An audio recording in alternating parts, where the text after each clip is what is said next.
ஒரு ஊரில் ராமுன்னு ஒருத்தன் இருந்தான். அவன் ரொம்ப நல்லவன். யாருக்குமே தீங்கு செய்யணும் அப்படின்னு சொல்லிட்டு எப்பயுமே நினைக்க மாட்டான். அது மட்டும் இல்லை, யாரையுமே எந்த காரணத்துக்காகவும் கஷ்டப்படுத்திடக்கூடாது அப்படின்றதில் ரொம்ப தெளிவாக இருந்தான்.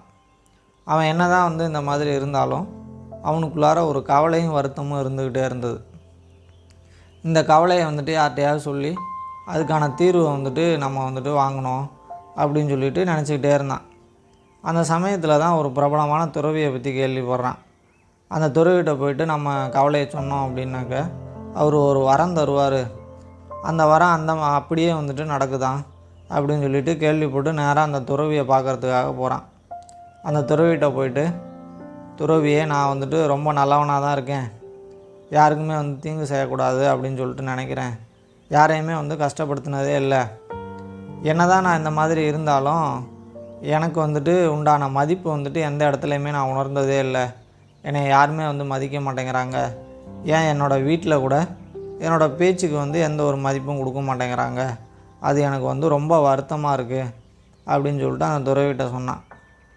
உடனே அந்த துறவி இருந்துக்கிட்டு, உன்னோட மதிப்பு உயரணும் அப்படின்னா அது உன் கையில் தான் இருக்குது, உன்னோட மதிப்பை உன்னால் மட்டும்தான் உயர்த்த முடியும், உன்னோட பேச்சுகளாலேயும் உன்னோட செயல்பாடுகளாலேயும்.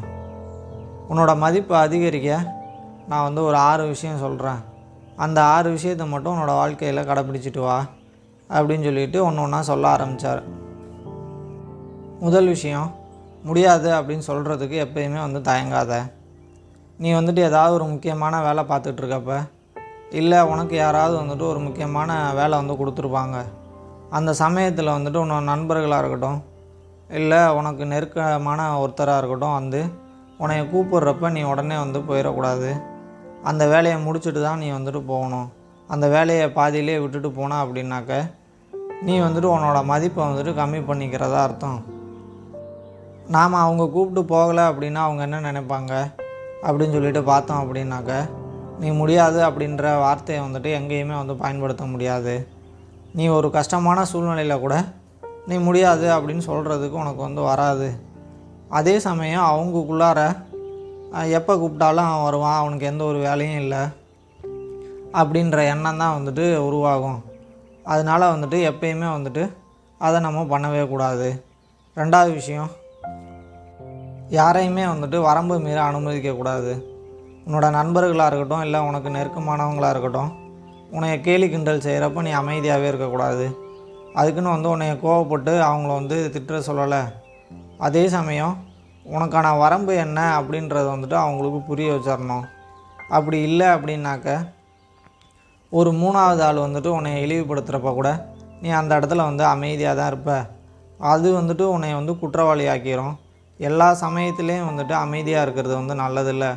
பேச வேண்டிய இடத்துல பேசினா தான் உனக்கான மதிப்பு அந்த இடத்துல கிடைக்கும். உனக்காக நீ பேசலை அப்படின்னா வேறு யார் பேச போகிறா? அதனால் எப்பயுமே யாரையும் வரம்பு மீற அனுமதிக்கக்கூடாது. 3வது விஷயம், மரியாதையை கேட்டு வாங்கக்கூடாது. நீ நல்லா இருக்கிறப்ப எல்லாருமே உன் கூட இருப்பாங்க. அதே சமயம் உனக்கு ஏதாவது ஒரு கஷ்டம் வந்திருக்கு, இல்லை உனக்கு ஒரு ஆபத்து வருது அப்படின்றப்ப உன் கூட யாருமே இருக்க மாட்டாங்க. அந்த சமயத்தில் உன் கூட இருந்தவங்க கூட உன்னை விட்டுட்டு ஒரு காரியம் பண்ணலாம். அந்த சமயத்தில் போய் அவங்கள்ட்ட என்னை விட்டுட்டு ஏன் நீ இதை செஞ்ச அப்படின்னு சொல்லிட்டு கேட்கக்கூடாது. இது உன்னோட மரியாதையை நீயே கேட்டு வாங்குற மாதிரி அர்த்தமாயிரும். அதனால் எப்பயுமே நீ மரியாதையை கேட்டு வாங்கக்கூடாது.